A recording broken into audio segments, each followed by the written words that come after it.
Serigne Babacar Sy o Khalifa Ababacar è nato in Saint-Louis, in Senegal, nel 1885.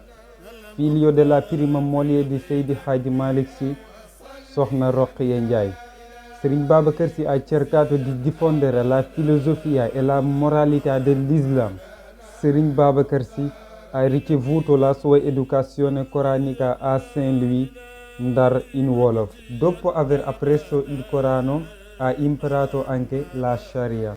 Serigne Babacar Sy, conosciuto come Khalifa Ababacar, è un Khalif della tariqa Tijaniya. Serigne Babacar Sy scrive molte poesie sul profeta Maometto, pace e benedizioni su di lui, Cheikh Ahmed Tidiane Sy Serif e al suo padre Seydi Hadji Malick Sy. Succeduto al padre nel 1925, Serigne Babacar Sy è stato il primo in Senegal ad aver ricoperto il titolo di Khalifa generale della confraternita musulmana di Tijaniya. Serigne Babacar Sy è il padre di Serigne Mansour Sy. Serigne Cheikh Ahmed Tidiane Sy Al Maktoum. Serigne Abdou Aziz Sy Al Amin. Serigne Pape Malick Sy.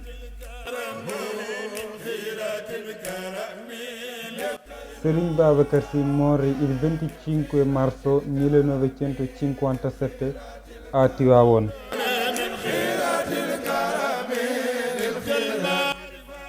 Evocando Serigne Babacar Sy è sicuramente preferibile essere a terra di una filosofia di verità rispetto a quella di pura biografia. La realtà del suo discorso, che non toglie la sua efficacia così intensa, avremo percepito il significato dell'insegnamento di Cheikh Al Khalifa. Serigne Babacar Sy è quello modello migliore per un giovane che affronta grandi sfide.